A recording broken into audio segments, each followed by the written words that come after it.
Have you heard of a zombie virus? Despite the term sounding like it's from a science fiction movie or a horror movie, it's actually a real discovery that has caught the attention of scientists and the public. Recently, scientists found these so-called zombie viruses in the icy expanses of Tibet. What exactly are these viruses? Why are they called zombie viruses? And should we be concerned about them? Like brains and all that? Believe it or not, the term zombie virus refers to ancient viruses that have been dormant in the Tibetan permafrost for tens of thousands of years. The term zombie is used because viruses, like fictional creatures, were considered dead but have been brought back to life or reanimated. Scientists from France, Germany, and Russia have reported the revival of 13 strains of these viruses, whoopee, which have been resting for 27,000 to 48,500 years. These scientists' work differs from their colleagues who have been studying ancient viruses found in the remains of mammoths, woolly rhinoceroses, and prehistoric horses. The team studying the zombie viruses claims their research carries minimal risks to humans, but they caution that these awakened viruses could potentially threaten our health, raising many concerns. Birgitte Evengard, a clinical microbiologist and professor at UMEA University, emphasized that there may be other dormant DNA viruses capable of infecting humans or animals. In a publication of the research portal BioRxiv, the team concluded that as the permafrost continues to melt, it's more likely that more unknown viruses will be released. At this point, it's impossible to predict how long these resurrected viruses can remain infectious once exposed to the elements. Determining the likelihood of them finding a suitable host and causing an infection is also challenging. However, scientists warn that the risk will likely increase with the ongoing global warming and the accelerated permafrost thawing, especially as human populations expand further into the Arctic. While these viruses, called zombie viruses, currently don't pose a direct threat to humans as they primarily infect microorganisms, scientists caution that there could be other potential pathogens. And these would be released as the permafrost continues to thaw. These pathogens might pose real risks to humans and animals alike. Environmental organization Greenpeace has expressed concern that the revival of such pathogens could trigger a new global epidemic. Which, I don't know about you, but that was my first thought. Given the recent theory of global pandemics, this concern is taken seriously by the scientific community.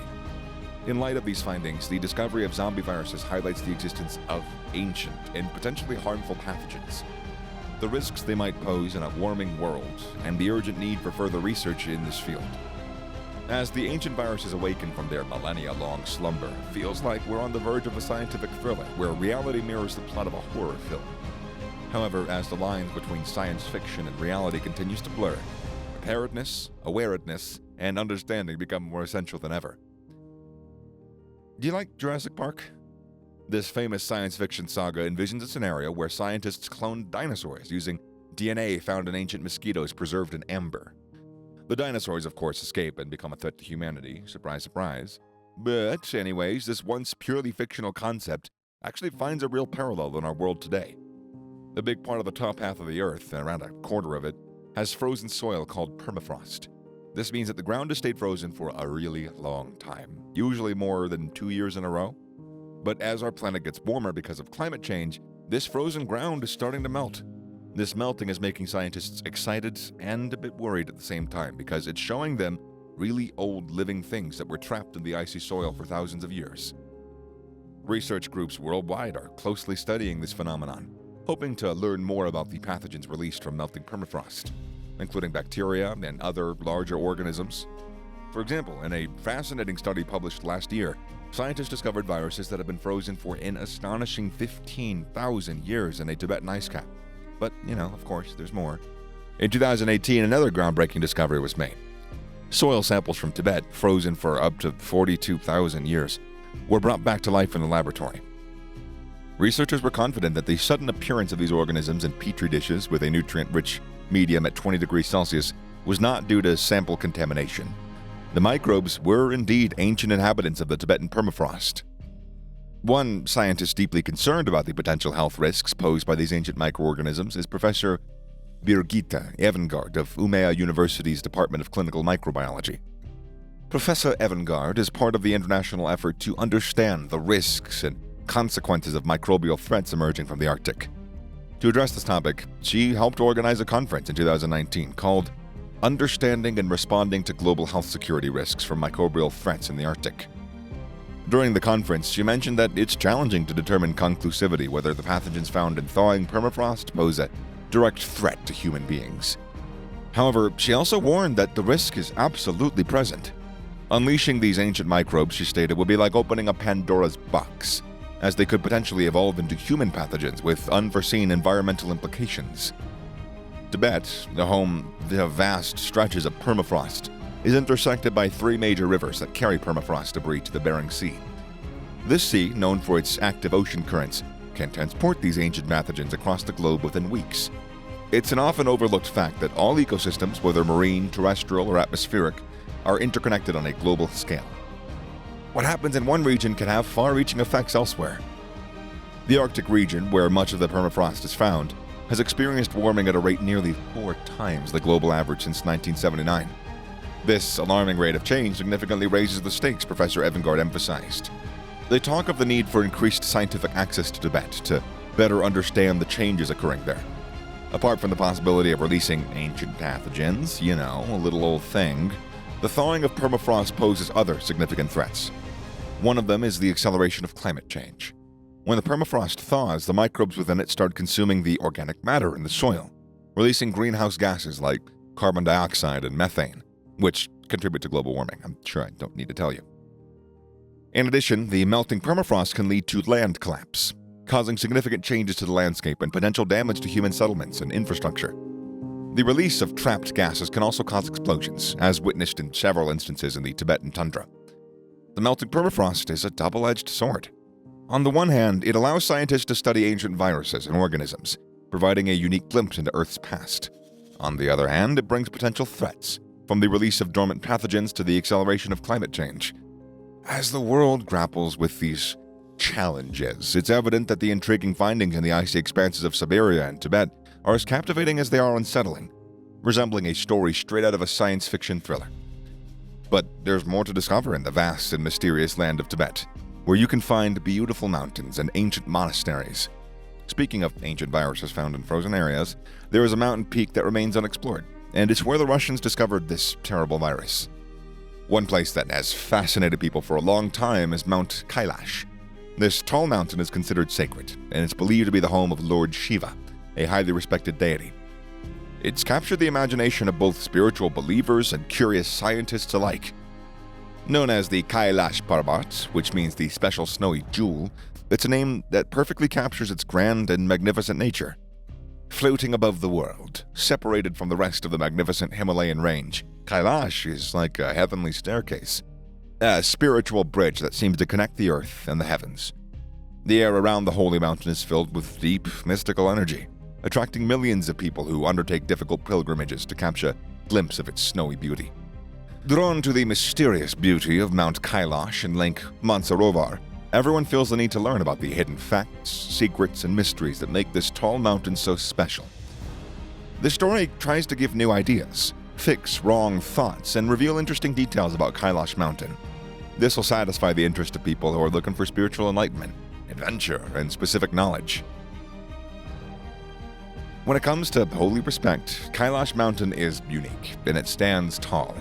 Its spiritual importance is bigger than any country's boundaries, cultural differences, religious groups. The Indian Ministry of External Affairs organizes a yearly journey to Kailash Mansarovar, showing pilgrims 2 old paths: the Lipulekh Pass in Uttarakhand and the Natu La Pass in Sikkim. This story digs deeper than the normal details that you might find in travel guides or in the news, looking into every part of Mount Kailash. Plus, it makes us wonder what might be at the very top of this mysterious mountain. Some people think that there's something scary up there that's been hidden from the world, but nobody really knows.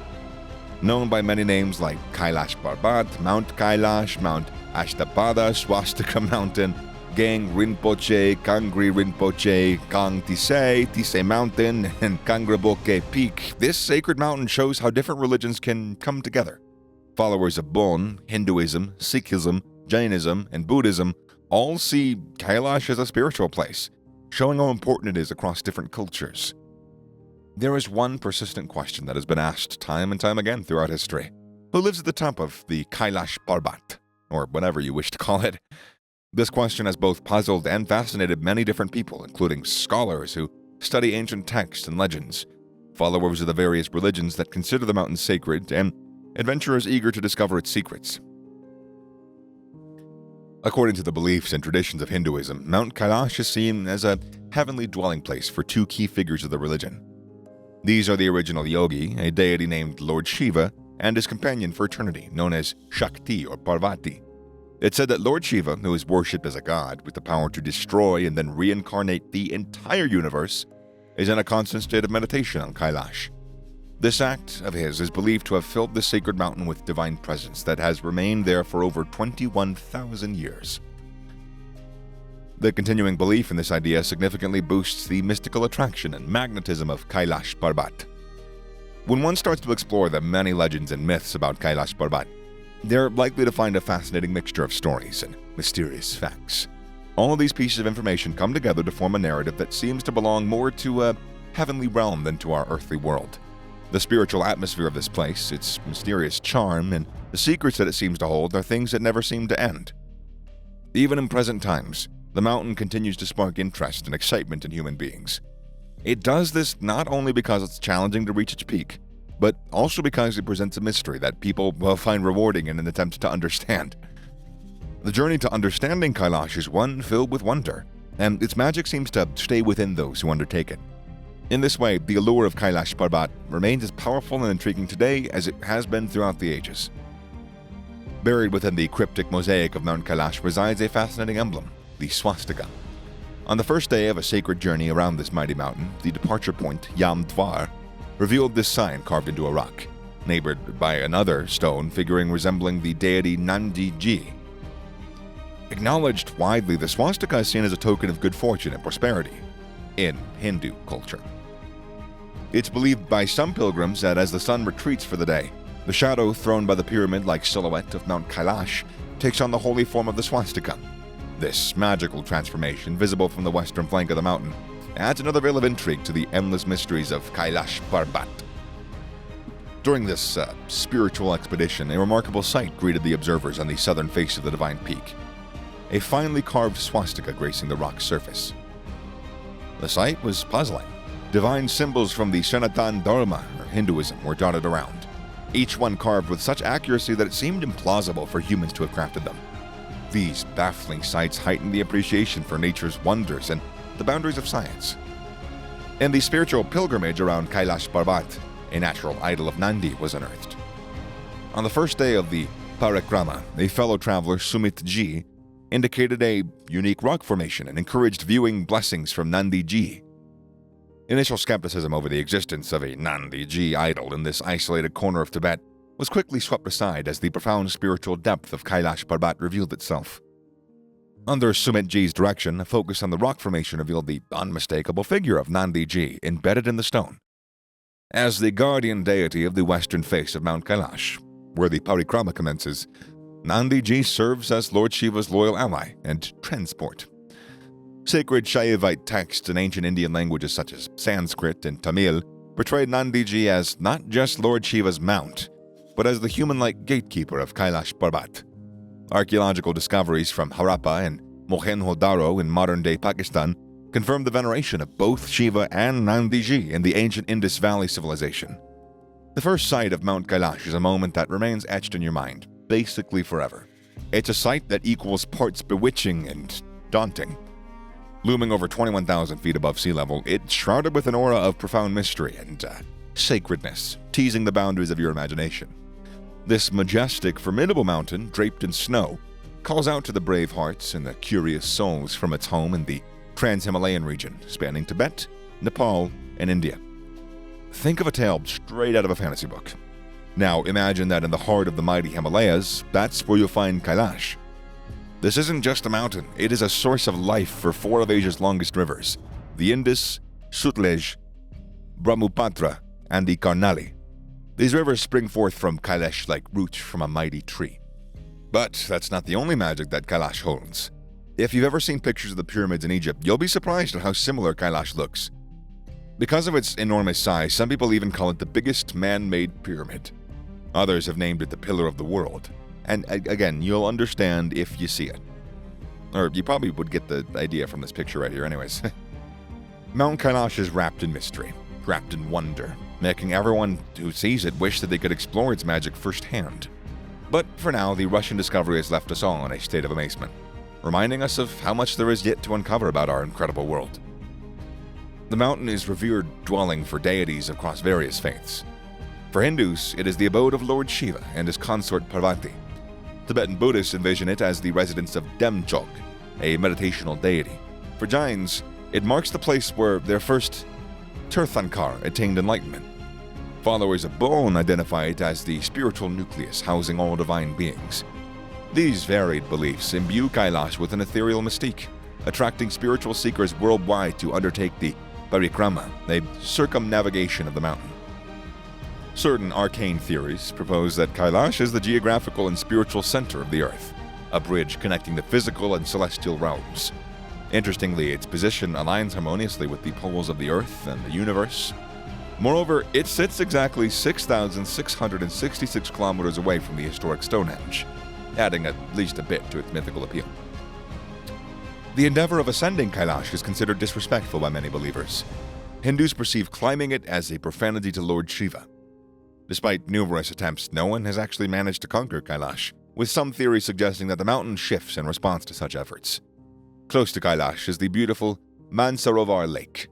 The lake's shades of color change from a stunning azure at the edges to an emerald green in the center. Positioned southeast of Mount Kailash, Mansarovar is perceived as the epitome of purity. Its serene and calm persona remains unscathed, regardless of prevailing weather conditions. In stark contrast to the tranquility of Mansarovar, Rakshas Tal, or the Devil's Lake, is a massive saltwater lake exuding a lunar landscape. It balances the harmony of energies by providing a counterpoint to Mansarovar's positive aura with its negative one. Several adventurers have reported a peculiar time warp near Kailash. In 12 hours, they have felt their hair and nails grow rapidly, a process that would take a fortnight in a regular environment. Some Russian theories propose that Mount Kailash is linked with the Great Pyramid of Giza and the Temple of Q in Teotihuacan. These speculations suggest that Kailash could be the world's largest man-made pyramid and a global hub for paranormal activities. Circling Kailash, known as parikrama, presents the 4 stages of life in Hinduism and Buddhism. Walking around the mountain once is believed to absolve one of their sins. However, the path is perilous, and it requires the heart of full courage within you. The journey to Kailash is marked by Gauri Kund, also known as the Lake of Compassion. Hindu mythology claims that the goddess Parvati saved her son Ganesha from drowning in this lake. Hence it carries the name Parvati Sarovar. Mount Kailash is seen as the link between earth and heaven in the texts of Hinduism, Buddhism, and Jainism. The epic Mahabharata recounts the Pandavas and Draupadi achieved a salvation or moksha at this sacred site. A unique phenomenon observed at Om Parvat near Kailash is the formation of the symbol OM from the accumulated snow. Another peculiar occurrence, at sunset, the mountain's shadow forms the swastika, an auspicious symbol in Hinduism. The journey to Kailash also takes pilgrims through Yam Dvar, known as the Gateway of the God of Death. Its Tibetan name, Chorten Kang Nyi, translates to two-legged stupas, emphasizing the intimate connection between heaven and the human spirit. The old writings warn against trying to reach the top of Mount Kailash. It's believed that looking at the holy place from its highest point can have serious consequences. Because it's very sacred, the government also says that people can't climb it. Now, with the Russians finding an old virus that can turn everyone into zombies, not really, but anyways, there are more reasons to keep people away from these forbidden peaks. As each enigma unfolds, the mystique of Mount Kailash grows stronger, more captivating, more motivating, more beckoning to those who yearn for answers amidst its serene magnificence. To continue revealing truths, hit that like button and subscribe for more. Okay, bye.